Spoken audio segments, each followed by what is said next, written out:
नमस्कार, ABP news में आपका स्वागत है। मैं हूं रोहित सिंह सावल और आप देख रहे हैं देश का सबसे भरोसेमंद शो भारत की बात।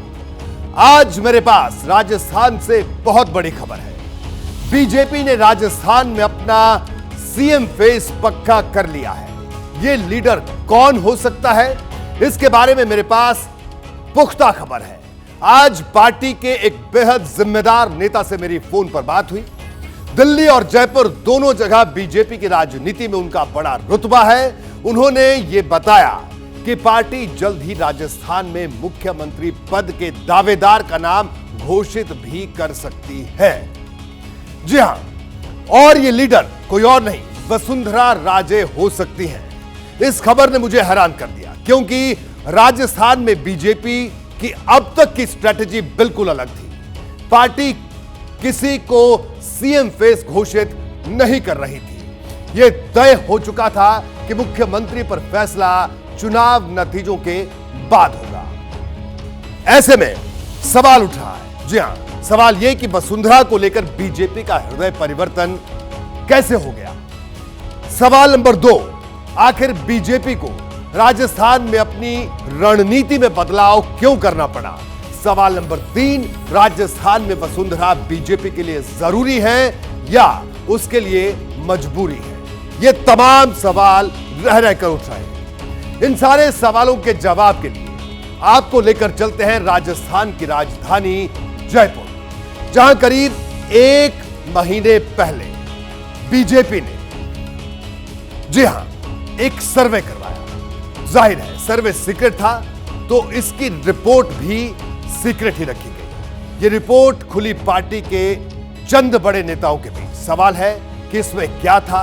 मुझे बताया गया कि इसमें राजस्थान में बीजेपी की चुनावी संभावनाओं का पूरा हिसाब था। जी हां, रिपोर्ट में लिखा था कि बीजेपी राजस्थान में कांग्रेस से आगे चल रही है, लेकिन यह भी बताया गया कि कांग्रेस के मुकाबले बीजेपी मामूली अंतर से आगे है। जी हां, इस रिपोर्ट में एक और बड़ी बात थी, जिसे देखकर बीजेपी राजस्थान के इलेक्शन स्ट्रेटजी पर दोबारा विचार करने और उसमें बड़े बदलाव के लिए सोचने लगी। आखिर वो कौन सी बात थी, यह जानना भी बेहद जरूरी है। जी हां, पड़ताल में यह बात सामने आई कि अगर वसुंधरा को सीएम फेस बनाया जाए तो बीजेपी को फायदा हो सकता है। यानी वसुंधरा को फेस बनाने पर वोट के मामले में बीजेपी को कांग्रेस के मुकाबले निर्णायक बढ़त मिल सकती है। बीजेपी की रिपोर्ट जैसे ही दिल्ली पहुंची, इसका असर दिखने लगा, और असर भी ऐसा जो बीजेपी पिछले सीएम फेस के तौर पर किसी को एक्सेप्ट करने से बच रही थी, वो अब मॉडल के तौर पर वसुंधरा का नाम ले रही है। चुनाव में हमारा एक ही चेहरा है, और वो चेहरा है कमल। हमारी उम्मीद कमल है, हमारा उम्मीदवार कमल है। हम कमल खिलाएंगे। स्वास्थ्य की सुविधाएं जो वसुंधरा राजे सरकार में बहुत आगे बढ़ी थी, इसको घूम करने का काम ये अशोक गहलोत सरकार ने। तो इन दोनों भाषणों को आपने गौर से सुना।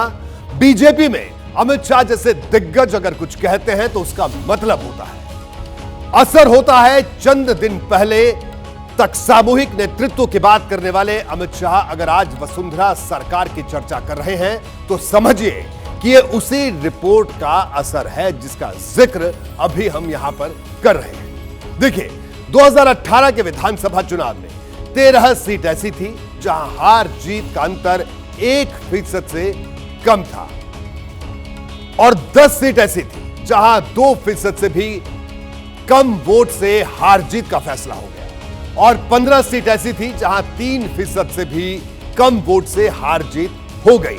ऐसे में जहां पर इतना कम मार्जिन हो, भारतीय जनता पार्टी के दिग्गजों को लगा कि ऐसा रिस्क नहीं लेना चाहिए। यह कुल मिलाकर 38 सीटें हो, यानी 200 सदस्यों वाली राजस्थान विधानसभा में करीब करीब हर 5वीं सीट पर जीत हार का फैसला बेहद कम मार्जिन से होता है। और राजस्थान जैसे स्टेट में जहां हर 5 साल में सरकार बदलने का रिवाज रहा है, वहां 38 सीटें बेहद अहम है। इसलिए बीजेपी को अब राजस्थान में वसुंधरा की अहमियत का अंदाजा होने लगा है। हम जिस रिपोर्ट का जिक्र बार बार कर रहे हैं, यह उसी का नतीजा है कि बीजेपी वसुंधरा को बैक सीट से फ्रंट सीट पर लाने को तैयार नजर आने लगी है। जी हां, वसुंधरा जी को जो महत्व मिलना चाहिए चुनावी संग्राम में, जैसे नेतृत्व का जो भाजपा का नेतृत्व है राज्य का, उसमें ऐसा लगता है कि वसुंधरा जी का एक बहुत बड़ा खेल होने वाला, उनका एक बड़ा योगदान होगा। किसी न किसी स्तर पर उनकी बात मानी जाएगी और पूरा राजस्थान ऐसा लगता है कि वसुंधरा जी के नेतृत्व में ही भाजपा जो है चुनाव लड़ेगी। वसुंधरा को लेकर बीजेपी लीडरशिप के हृदय परिवर्तन को समझना इसलिए भी जरूरी है क्योंकि बीजेपी के प्लान में वसुंधरा के लिए कोई जगह नहीं दिख रही थी। कुछ वक्त पहले तक वसुंधरा अगस्त से करीब करीब साइडलाइन लग रही थी। यह बात जयपुर में हुए घटनाक्रम से समझी जा सकती है। बीजेपी ने 17 अगस्त को राजस्थान विधानसभा चुनाव के लिए 2 कमेटियां बनाई। जी हां, चुनाव प्रबंधन कमेटी की कमान पूर्व सांसद नारायण पंचारिया को सौंपी गई। पार्टी के 21 नेताओं को इसका मेंबर बनाया गया। स्टेट मैनिफेस्टो कमेटी की कमान अर्जुन राम मेघवाल को सौंपी गई। इसमें 25 सदस्य शामिल किए गए, लेकिन वसुंधरा का नाम इसमें नहीं था। वसुंधरा को इन दोनों कमेटियों में जगह नहीं दी गई। अमन पार्टी अपने दिग्गज नेताओं के लिए टिकट का ऐलान पहली लिस्ट में करती है। वसुंधरा को टिकट के लिए दूसरी लिस्ट का इंतजार करना पड़ा। जब स्टार प्रचारकों की लिस्ट आई तो उसमें भी वसुंधरा को 24वें नंबर पर रखा गया। रही बात समर्थकों की, तो उनके 10 समर्थकों के टिकट काट दिए गए। इनमें उनके करीबी यूनुस खान भी हैं जो निर्दलीय चुनावी मैदान में अब उतर चुके हैं। तो ये तमाम बातें, तमाम डॉट्स ये बताने के लिए काफी हैं कि किस तरह से वसुंधरा को साइडलाइन किया गया था, लेकिन अब तस्वीर धीरे धीरे बदल रही है। आगे बढ़ते हैं। मतलब यह है कि किसी ने कुछ कहा नहीं, लेकिन हर तरफ से यही संकेत मिल रहे हैं कि वसुंधरा का गेम ओवर हो चुका है, ऐसा माना जा रहा था। वसुंधरा खुद भी इसी तरह के मैसेज दे रही थी, लेकिन अचानक उनका अंदाजे बयां भी बदल गया। सबसे बड़ी बात तो हमको ध्यान देने की जरूरत है। हाँ, मुझे लग रहा है कि अब मैं रिटायर हो जा सकती हूँ। आपको ये बहुत क्लियर करना चाहती हूँ कि कहीं नहीं जा रही हूँ। मैं अभी नॉमिनेशन फाइल करके ही निकल रही हूँ, तो कहीं रिटायरमेंट की बात मत अपने ध्यान में रखना। पार्टी और राजनीति को लेकर वसुंधरा के बनते बिगड़ते मूड की वजह क्या है, इसका संकेत जयपुर में 27 सितंबर को मिला। उस दिन जयपुर में शाम 7 बजे से रात के 2 बजे तक एक मीटिंग हुई। इसमें अमित शाह थे, जेपी नड्डा थे। इन दोनों नेताओं के अलावा पार्टी के दूसरे दिग्गज भी थे, लेकिन वसुंधरा नहीं थी। उनकी नाराजगी के चर्चे चल ही रहे थे, इसलिए तरह तरह की अटकलें भी लग रही थी। लेकिन वसुंधरा अचानक वहां पर पहुंची। वो बैठक में सिर्फ 15 मिनट रही और मुस्कुराती हुई चली गई। वसुंधरा के करीबी बताते हैं कि उसी मीटिंग के बाद महारानी को भरोसा हो गया था कि पार्टी ने भले ही मुख्यमंत्री पद का दावेदार घोषित नहीं किया, पर अंत में बाजी उनके पक्ष में ही जा सकती है। इस भरोसे की वजह क्या थी, अब मैं आपको एक एक कर वो भी बताता हूं। जी हां, देखिए, वसुंधरा की अगर बात की जाए तो वो पॉपुलर लीडर है। पॉपुलरिटी के मामले में सबसे आगे है। महिला, राजपूत, जाट, गुर्जर और आदिवासी वोट पर उनकी पकड़ है। बीजेपी के परंपरागत ब्राह्मण और बनिया वोटर का भी समर्थन हासिल है। 70 साल के वसुंधरा राजे के पास सियासत का लंबा अनुभव है। अमित शाह वसुंधरा के शासन को मॉडल के तौर पर अब पेश भी कर रहे हैं रैलियों के जरिए।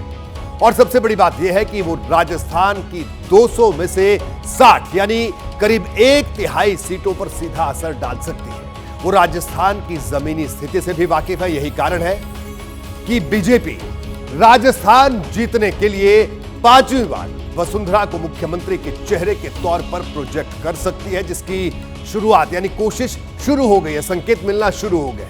अगर औपचारिक ऐलान नहीं भी होता है, फिर भी यह तय मानिए कि राजस्थान में बीजेपी को बहुमत मिला तो पार्टी वसुंधरा को अनदेखा नहीं करेगी या नहीं कर सकती है। इसी बात के संकेत अब रैलियों के जरिए भी मिलने लगे हैं और जो बंद कमरों में जो बैठकें हो रही हैं, उन बैठकों में भी ये संकेत अब मिल रहे हैं।